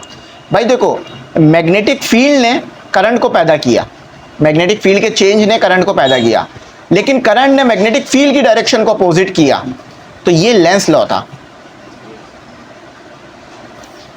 The source of energy needs to sustain in a conductor, कौन सी एनर्जी चाहिए होती है हमें? तो पोटेंशियल डिफरेंस चाहिए होता है हमें कंडक्टर में, ताकि हमारा चार्ज वगैरह इलेक्ट्रॉन मूव कर जाए। When a lift move upward, lift ऊपर की तरफ जा रही है, with a uniform acceleration, uniform acceleration की वजह से, मतलब यूनिफॉर्म एक्सेलरेशन के साथ, अपेरेंट वैल्यू ऑफ जी, तो अपेरेंट वैल्यू ऑफ जी ये आएगी G+A। अच्छा, डायोड क्यों यूज होता है? रेक्टिफिकेशन के लिए। देखो मैं बता देता हूं, ये आपका एक मिनट, ये आपका फुल वेव रेक्टिफिकेशन है और ये आपका हाफ वेव रेक्टिफिकेशन है। एक और बात याद रख लो, फुल वेव रेक्टिफिकेशन के लिए 2 डायोड यूज होंगे, उसकी अरेंजमेंट हम पढ़ चुके हैं इन चैप्टरों में, और हाफ वेव रेक्टिफिकेशन के लिए जस्ट एक ही डायोड यूज होगा। जो आप लोग अगर मेरे वन शॉट देखते हो ना, ये सब उधर एक्सप्लेन हुआ होता है। याद रखना, कोहेरेंट का मतलब होता है faced, constant face, single wavelength, frequency का सेम, यानी लेज़र में ये खासियत होती है। बाकी वो इंफ्रारेड तो लाइट ही नहीं होती, अल्ट्रा वायलेट, ये कॉस्मिक रेस, ये तो अलग ही चीज़ है। लेज़र लाइट होती है, लेज़र लाइट सुने ना। Which statement describe the arrangement of particles in a solid, इनमें से कौन सी स्टेटमेंट जो है वो बता रही है कि पार्टिकल किस तरह से अरेंजमेंट होती है सॉलिड में, यानी पार्टिकल किस तरह से होते हैं सॉलिड में? तो ये सी वाली बता रही है, the particles are closer together and stationary. Vibrate करते हैं, लेकिन वो अगर हम उसकी वाइब्रेशन को कंसीडर ना करें, मतलब ना देखें, तो वो स्टेशनरी नजर आते हैं। अच्छा, अगला पढ़ते हैं। The period of motion of a simple pendulum depends, देखो सिंपल पेंडुलम का मोशन किस पे डिपेंड करता है? फॉर्मूला लिखो, ये हटा दो, ये हटा दो। तो सिंपल पेंडुलम का जो मोशन डिपेंड करता है ना, सिंपल पेंडुलम का जो मोशन आपके पास डिपेंड करता है, वो फॉर्मूले की मदद से पता चल जाएगा, L/G। वो डिपेंड कर रहा है आपके पास, ये B होगा मेरे ख्याल से, BNC, मास लेंथ पर और एक्सेलरेशन पर, एक्सेलरेशन ड्यू टू ग्रेविटी। तो ये G पे डिपेंड नहीं करता, उस मास पे डिपेंड नहीं कर रहा, मास फॉर्मूले में ही नहीं है इसके। Which of the following can be polarise, इनमें से किसे पोलराइज किया जा सकता है? देखो यार, इलेक्ट्रोमैग्नेट, सॉरी मैंने गलत पढ़ दिया थोड़ा सा। विच ऑफ द, यहाँ यहीं पे बच्चे फंस जाते हैं, जैसे देखो मेरे से गलती हुई ना, मैंने इसे सही नहीं पढ़ा, लेकिन देखो ये नॉट का वर्ड जो है ना, ये कंफ्यूज कर देता है, ये अक्सर बच्चा इग्नोर कर जाता है या इग्नोर हो जाता है। तो which of the following can not be polarise, इनमें से किसको पोलराइज नहीं कर सकते? पोलराइज हम लाइट को कर सकते हैं ना, तो ये अल्ट्रा वायलेट रेस और ये रेडियो रेस, ये भी इलेक्ट्रोमैग्नेटिक वेव्स हैं, ये भी EM वेव है, EM वेव है, ये भी EM वेव है। तो अगर हम लाइट को पोलराइज कर सकते हैं जो कि इलेक्ट्रोमैग्नेटिक वेव है, तो ये भी तो इलेक्ट्रोमैग्नेटिक वेव है, एक्सरे भी इलेक्ट्रोमैग्नेटिक वेव है, ultra violet, sound wave electromagnetic नहीं है, इसीलिए इसको हम पोलराइज नहीं कर पाते। The phenomena by which are changing current in a, वो कौन सा फिनोमिना है जिसमें एक सर्किट में करंट चेंज करो और दूसरी सर्किट में खुद ही करंट आ जाए बगैर सप्लाई दिए? तो इसे बोलते हैं हम mutual induction. I hope clear हो गया, आसान है ये, तो अभी थोड़ी देर पहले पढ़ा था। Choose the correct statement. A diode can be use as a rectifier, diode को रेक्टिफायर के लिए यूज करते हैं। ट्रायोड, ये तो ट्रायोड पता नहीं क्या लिखा हुआ है। Current in diode is always proportional to voltage, नहीं अलग चीज है, ये सही इसका ही है, डायोड रेक्टिफायर के तौर पे यूज होता है। तो आई होप यहाँ तक आपको क्लियर हो गया हो। अब हम अपने मजीद 25 और MCQs करते हैं, ये रहे, इन्हें सॉल्व करते हैं, ठीक है। तो स्टूडेंट अब जो है हमारा MCQs नंबर 75 है, ठीक है, इससे पहले हमने कर लिए हैं, अब 75 करते हैं। 75 है या 76 होगा, ठीक है, वो देख वो काउंट हो जाएगा, कोई मसला नहीं है ऐसा। अच्छा देखो क्या कह रहे हैं, क्या कह रहे हैं, images produce in a concave lenses, concave lenses यानी पूछ रहे कनकेव लेंस में किस तरह की इमेज होती है। देखो यार ये तो हमें पता है, ये हम बहुत अच्छी तरीके से पढ़ चुके हैं कि कनकेव लेंस में जिस साइड पर ऑब्जेक्ट होता है, फॉर एग्जांपल यहाँ पर ऑब्जेक्ट है तो यहीं पर इमेज बन जाएगी, तो यानी रियल इमेज तो नहीं बनती, वर्चुअल बनती है, रियल बनती तो यहाँ पे बनती, सही है। तो यानी B और C में से कोई सही है। अच्छा इमेज जो है वो इन्वर्टेड नहीं होती, उल्टी नहीं होती, सीधी बनती है, तो यानी C सही है, क्लैरिटी आ गई, ठीक है, तो C इसका सही है, बाकी डिमिनिश भी आ जाएगा। अच्छा अब दूसरा करते हैं। अच्छा an object is place at a distance of, देखो ये कनकेव लेंस है, कनकेव लेंस में समझ लो ये फोकल लेंथ है और ये ऑब्जेक्ट रखा हुआ है आपका 60 सेंटीमीटर पर, 60 सेंटीमीटर पर, सही से समझो ताकि ना कॉन्सेप्ट भी क्लियर हो। देखो an object is place at a distance of 60 centimetre, एक ऑब्जेक्ट 60 सेंटीमीटर पर आपने रखा हुआ है from a concave lens, concave lens से दूर। अच्छा इसकी फोकल लेंथ कितनी है, ये लेंथ का मतलब है फोकल लेंथ, तो फोकल लेंथ 30 सेंटीमीटर है। पूछ क्या रहे हैं, the position of the images, आपसे Q मांग रहे हैं, Q को हम कहते हैं position of image. Focal length कितनी दे दी, 30 सेंटीमीटर की, और P ऑब्जेक्ट डिस्टेंस क्या दे दिया, 60 सेंटीमीटर का। फॉर्मूला देखो 1/f is equal to 1/q minus 1/p। अब आप बच्चे ये अच्छी तरीके से बात जानते हैं कि फोकल लेंथ होती है नेगेटिव में कनकेव लेंस के लिए, और ऑब्जेक्ट भी नेगेटिव में रखा जाता है, ठीक है। तो चलो 1/, यहाँ पर 1/f रख लो, तो f की वैल्यू क्या दी हुई है आपको, f की वैल्यू जो गिवन की गई है वो की गई है 1/-30 equal to 1/q minus 1/p, कितना, -60, सही है। तो बाकी यहाँ करते हैं, तो 1/-30 equal to 1/q, minus minus plus, अच्छा तो ये 60 आ गया। अब देखो 60 को वहां ले जाओ तो 1/q, दूसरी साइड ले जाओ तो क्या हो जाएगा 1/30 माइनस में 1 माइनस, देखो ये प्लस है ना, वहां जाके माइनस 1/60 हो जाएगा। तो 1/q क्या आ रहा है, जस्ट फाइंड आउट कर लो। तो -1/30 माइनस 1/60 माइनस 1/30 माइनस 1/60 तो आ रहा है आपके पास माइनस का 1/20। अब आपको क्या करना है, 20 को 1 से मल्टीप्लाई कराओ, q को माइनस से, तो q इज इक्वल टू -20। तो -20 आवर करेक्ट आंसर, बी हमारा सही था। सही है, चलो फर्दर मूव कर जाते हैं। अच्छा ये भी सॉल्व करने लायक एमसीक्यू से। अच्छा अब इसको समझो कि इसमें आपसे क्या पूछा जा रहा है। अब body is thrown vertically upward, body ऊपर की तरफ फेंकी जाती है। समझो ये बॉडी है, इसको हमने ऊपर की तरफ फेंका। आपको पता है जब चीज ऊपर की तरफ जाएगी तो ग्रेविटी तो नेगेटिव में आ गई। सही है, 9.8 मीटर पर सेकेंड स्क्वायर। इनिशियल वेलोसिटी कितनी दी हुई है, 9.8। अच्छा वेलोसिटी भी 9 पॉइंट, लेकिन इनिशियल तो वी एफ लिख लो, सॉरी वी आई लिख लो, जो कि 9.8 दे दी मीटर पर सेकेंड। ठीक है, इट विल अटेन हाइट, कितनी हाइट तक ये बॉडी जाएगी ये बताना है।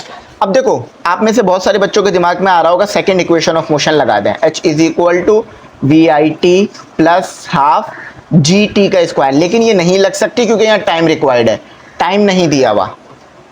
फर्स्ट भी नहीं लग सकती क्योंकि उसमें तो डिस्टेंस ही नहीं आता। थर्ड लग जाएगी, v f square is equal to v i square plus 2gh। सही है, अब देखो जब आप मैक्सिमम अपनी हाइट पर पहुंचोगे तो वहां पर जाके बॉडी रुकेगी तो वी एफ 0 हो जाएगी। ठीक है, तो 0 का square is equal to v i कितना है 9.8 प्लस 2 और जी कितना है नेगेटिव में 9.8 और एच आपने निकालना है। तो 9.8 वहां जाके नेगेटिव हो गया 2 और ये नेगेटिव, ठीक है 9.8, तो 9.8 से 9.8 कैंसिल, इससे ये कैंसिल, तो आंसर, अच्छा ये स्क्वायर है, ठीक है ये स्क्वायर है, सॉरी ये स्क्वायर नहीं है, ये स्क्वायर है, ये स्क्वायर है, स्क्वायर में से हो गया था तो ए स्क्वायर बचेगा। तो 9.8 divided by 2 equal to h आ जाएगा। तो एच कैलकुलेट कर लो जस्ट, ठीक है तो 5 कुछ आना चाहिए, 9.8 डिवाइडेड बाय 2, तो आंसर आ रहा है 4.9। अगर आप करीब करीब रख के करोगे तो 4.9 आ ही जाएगा। 4.9 ठीक है, मेरा वैसे 4.6 आ रहा है, नहीं 4.9 आएगा बल्कि, सही मैंने 8 नहीं रखा गलती से ना, ठीक है 4.9 बिल्कुल एक्यूरेट आ रहा है, कोई मुश्किल नहीं वाली बात नहीं थी, समझने में आली वाली बात थी। अच्छा बहुत आसान है, the internal energy of a gas does not change during the process. वो कौन सा ऐसा प्रोसेस है जिसमें इंटरनल एनर्जी चेंज ही नहीं होती। हम सब बच्चों को पता है ये बात, मतलब मुझे भी पता है, वो आइसोथर्मल प्रोसेस होता है। आइसोथर्मल प्रोसेस में इंटरनल एनर्जी चेंज नहीं होती, सही है। अच्छा अब यही सवाल हम पीछे भी कर चुके हैं, तो कभी कभार एमसीक्यूज रिपीट भी हो जाता है। The efficiency of a Carnot engine, Carnot engine की एफिशिएंसी फॉर्मूला लिखो 1 minus T C upon T H. T C का मतलब वो टेम्परेचर जो कम है, कोल्ड बॉडी का टेम्परेचर। टी एच का मतलब वो टेम्परेचर जो ज्यादा है, और multiply with 100 for efficiency. Ratio percentage निकल ना, आपने इसको ऐसे पढ़ा होगा 1 माइनस T2 अपॉन T1। अच्छा T2 मतलब कोल्ड बॉडी का टेम्परेचर, T1 यानी हॉट बॉडी का टेम्परेचर, 1 माइनस, तो TC क्या है। अच्छा ये सब सेल्सियस में है तो इन्हें केल्विन में करिएगा वरना आंसर गलत आएगा।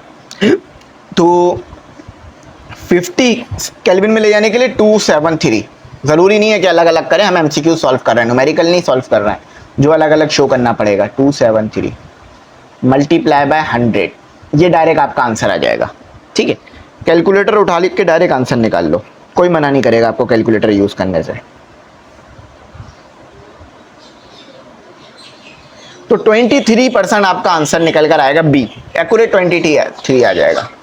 अच्छा अब देखो जरूरी नहीं है कि आप कांस्टेंट के यूनिट याद रखो, कूलम कांस्टेंट का यूनिट पूछ रहा है, आप क्या करो, कूलम कांस्टेंट का यूनिट पूछा गया है वो भी एसआई में, और ये सब एसआई में ही दिए मैं, सबसे पहले फॉर्मूला लिखो, F is equal to, Coulomb constant किस में आता है, कूलम लॉ में आता है, तो K is equal to Q1 Q2 upon R का स्क्वायर। अब समझो Q1 Q2 सेम है, ठीक है, जो Q1 की वैल्यू है वही Q2 की वैल्यू है, यानी दोनों चार्ज ही है ना, तो Q हो गया, तो Q का स्क्वायर आ गया, ठीक है, यूनिट तो सेम आएगा ना, चाहे चार्ज कोई भी हो। तो ये F आ गया, ये R का स्क्वायर आ गया, ये कूलम का स्क्वायर, ये उसका स्क्वायर आ गया, चार्ज के। अब यूनिट क्या बना, फोर्स का यूनिट क्या होता है, न्यूटन, रेडियस का यूनिट क्या होता है, मीटर का स्क्वायर, और डिनोमिनेटर में क्या आ गया, उसको ऊपर ले आना, डिनोमिनेटर जो भी हो, कूलम का इनवर्स। अब डिनोमिनेटर को ऊपर ले आओ, तो न्यूटन मीटर का स्क्वायर कूलम का इनवर्स, यहाँ प्लस में होगा, ऊपर आके नेगेटिव हो जाएगा। देख लो कहाँ बन गया। अब याद रखने की जरूरत नहीं है, ऐसे आप निकाल सकते हो, डी 6 का डी।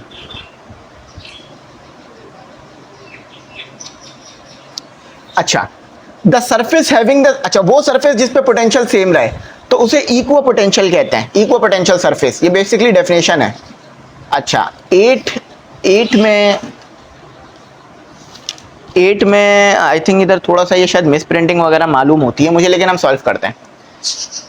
हाँ, कहने वाले कहते हैं द मेटेलिक वायर, आपके पास एक मेटेलिक वायर है, यानी एक मेटल का वायर है, उसकी रेजिस्टेंस कितनी दी हुई है आपको, 40 ओम्स। ये आई थिंक इन्होंने यूनिट लिखना होगा, ओम्स, ओम्स ये यूनिट लिखना होगा, ये पता नहीं है क्या। अच्छा, आपने वायर को किया stretch to twice its length, आपने वायर को खींच के डबल कर दिया, stretch to twice its length, यानी आपने जो लेंथ है वो चेंज वाली लेंथ डालनी है आपने, इसका मतलब होता है जो सेकंड आ रहा है आपके पास, तो 2L कर दिया आपने। अब न्यू रेजिस्टेंस क्या होगी जब आपने ये लेंथ को खींचा, देखो रेजिस्टेंस का फॉर्मूला आपको पता है, रॉ L अपॉन A। अच्छा, अब आपने क्या निकालना है, आपने चेंज निकालना है ना, तो ये प्राइम आ गया, तो रॉ ही है, L आपके पास प्राइम हो गया, और A में कोई चेंज नहीं आया है, तो रॉ 2L, ये L प्राइम किसके बराबर है, 2L के, A, तो रॉ प्राइम 2 को बाहर कर लो, अगेन क्या फॉर्मूला बन गया, रॉ L A, तो क्या फॉर्मूला आया आपके पास, 2R। अच्छा, अब R की वैल्यू कितनी दी हुई थी शुरू में, 40 के साथ 2 मल्टीप्लाई कराओ 80, ठीक है, 80 आएगा। अच्छा, आपके पास एक प्रोटॉन है, आपको पता है ना प्रोटॉन पे पॉजिटिव चार्ज होता है। अब प्रोटॉन ऑफ मास, प्रोटॉन का मास m है, वो मूव कर रहा है वेलोसिटी v के साथ, moving parallel to the magnetic field, magnetic field में पैरेलल मूव कर रहा है। अच्छा सिंपल यार, इसमें फॉर्मूला पूछा गया है, ये फॉर्मूला है QVB sin थीटा, आप लोगों ने पढ़ रखा है चार्ज के लिए। देखो फोर्स क्या लग रही होगी प्रोटॉन पे, QV क्रॉस B। अच्छा, अब मसला ये है पैरेलल का वर्ड इस्तेमाल हुआ है, यानी मैग्नेटिक फील्ड ऐसे है, मैग्नेटिक फील्ड ऐसे है, तो आपका प्रोटॉन भी ऐसे ही मूव कर गया। अच्छा देखो, एक काम करो, इसका आंसर ना इन्होंने, इसका आंसर बी आना चाहिए, क्यों, जरा सुनो, QVB साइन थीटा, है ना। अब पैरेलल का वर्ड से क्या पता चल रहा है कि एंगल 0 होगा, तो अगर यहाँ साइन में एंगल 0 डाला तो हमारे पास तो answer F equal to 0 newton आना चाहिए, ये 0 इसका सही जवाब आएगा, पीछे इन्होंने D लिख के दिया हुआ है। अगर ये परपेंडिकुलर होता ना, परपेंडिकुलर, तो फिर हमारा D सही था, लेकिन पैरेलल है, चार्ज और मैग्नेटिक फील्ड सेम डायरेक्शन में है।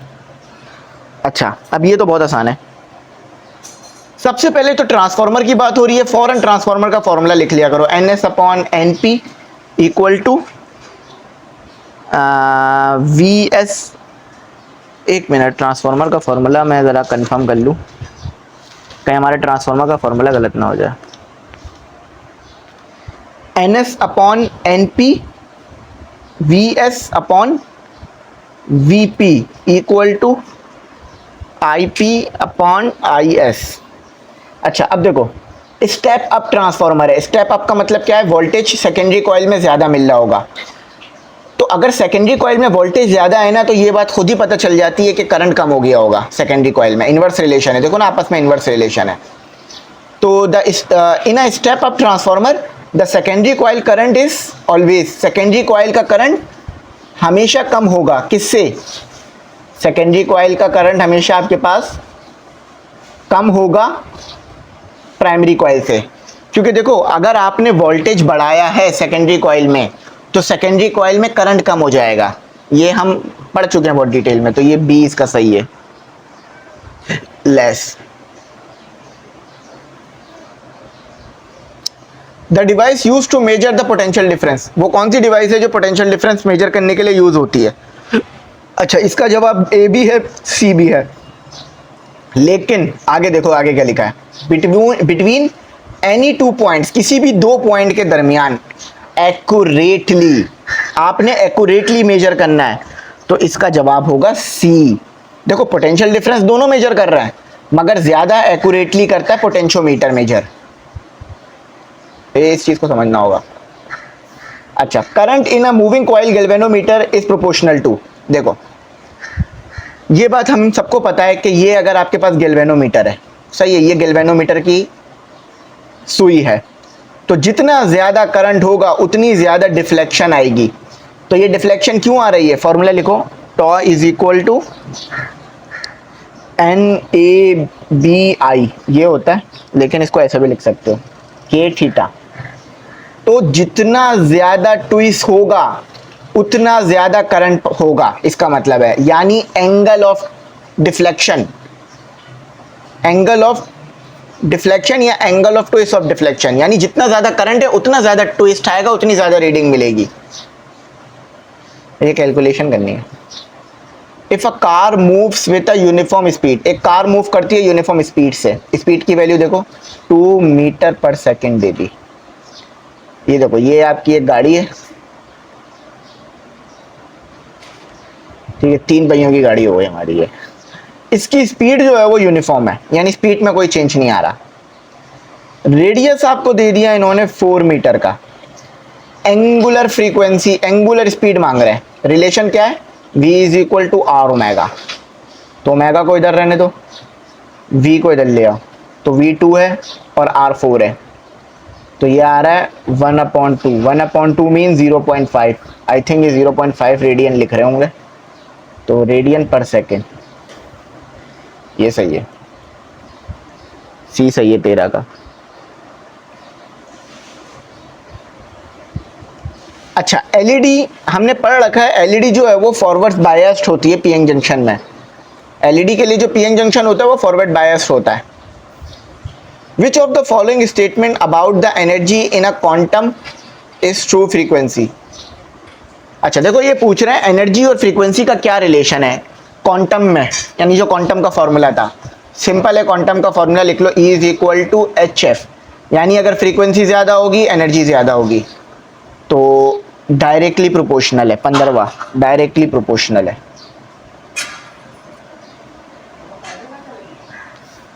फास्ट मूविंग न्यूट्रॉन में easily be slow down by, आपको एक फास्ट मूविंग न्यूट्रॉन है, अच्छा इसको रहने दो, इसको रहने दो, इसको भी रहने दो, 17, 18 इन तीनों को रहने दो, इसकी कुछ वजह है इसलिए मैं कह रहा हूं, इसको रहने दो, 19 से आ जाओ।